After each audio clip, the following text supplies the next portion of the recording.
You've just started your fitness journey and have been trying to diet down and lose weight and get lean, but you've hit a wall and the weight's not budging, the scale's not moving. There's 3 things that you might be unaware of for why you're not losing the weight. If you didn't already know, I'm Nick. I started out as a very obese, fat gamer who grew up hating fitness my entire childhood. And after 2 years, I lost over 70 pounds. But there was a brief period for 3 to 6 months where my weight stalled and I didn't know what to do. I was doing keto, I was eating all these high fat foods, these fancy brands, thinking that they're all superfoods and that they'd help me lose weight, but I didn't realize that I was eating too much of them. Because in the end, what I needed to figure out was that it's all about energy balance. Calories in versus calories out. The goal for weight loss and for fat loss is to be in a calorie deficit. Once I realized this, I was able to track what I was eating and manipulate my diet to achieve goals super duper fast. And in 6 weeks alone, I lost over 25 pounds. Broke through that plateau that so many people get demoralized from and give up on their diet entirely. So the first thing that you're unaware of is how much calories you are intaking versus how much calories you are burning. TLDR, you are not tracking your calories.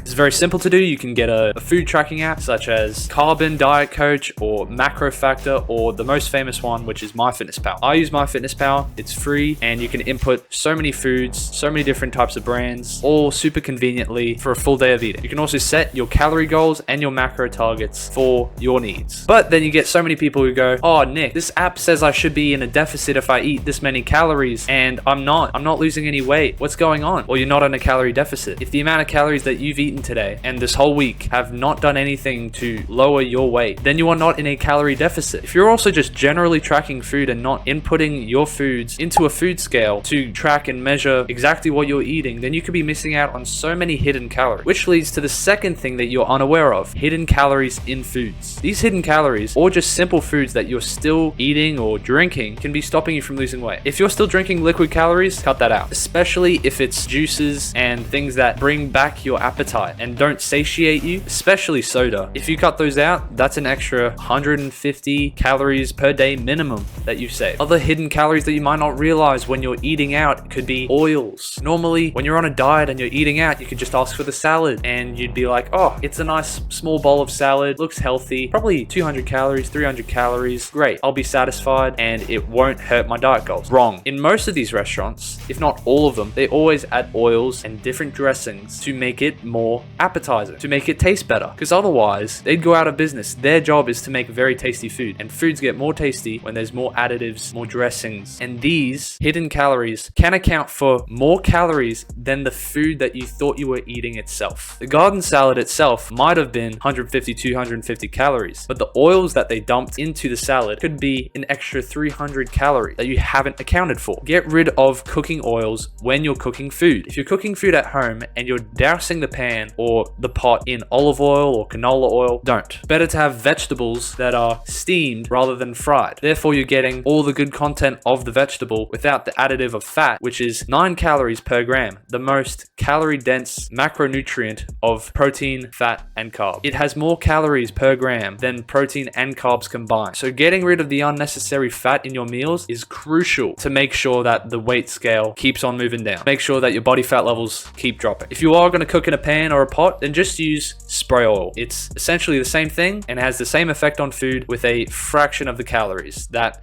is barely noticeable, and it won't impact your fitness goals. The fact that you're not tracking your food and the fact that you're missing the hidden calories. What's the third thing you may be unaware of if you've been dieting for a little bit, losing some weight, but then plateaued and can't manage to get the weight scale to keep moving and to achieve the physique that you actually want? Well, it may be that you're not as physically active anymore. If you've been dieting for a bit, that builds up diet fatigue, and it also changes the way your body expends energy. The more weight you lose, the more your body tries to correct itself. Because we don't only burn calories through exercise alone, we burn calories through this thing called non-exercise activity thermogenesis. Now, it sounds very sciencey, but it's really simple. Let's say every now and then when you're sitting at your desk and you're watching a YouTube video, you sometimes tap your feet.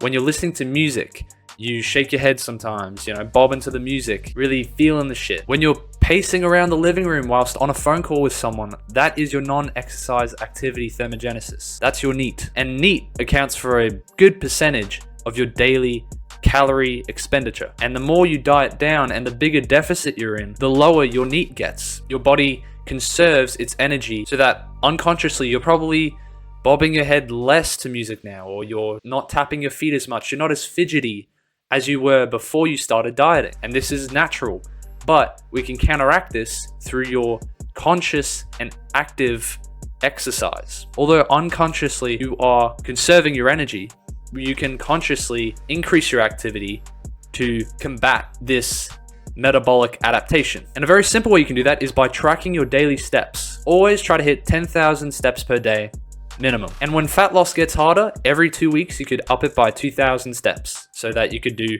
12,000 steps per day. And then maybe 2 weeks or 3-4 weeks after that, you can do 14,000 steps per day. And you can progressively overload it until it gets too much of a chore and you feel like you're treading the Sahara Desert. But until then, keep going. Also make sure that on this weight loss journey, you're prioritizing weight training and resistance training in the gym because you want to maintain as much strength and muscle as you can to make sure that your physique looks appealing by the end of this diet. So those are the 3 things that I wish I knew when I hit my first dieting plateau, and how I could change what I was doing and change the way I viewed dieting to keep the fat loss journey running smoothly. I hope this has been valuable to you. Like the video if you did find it valuable. Comment, let me know your thoughts on this.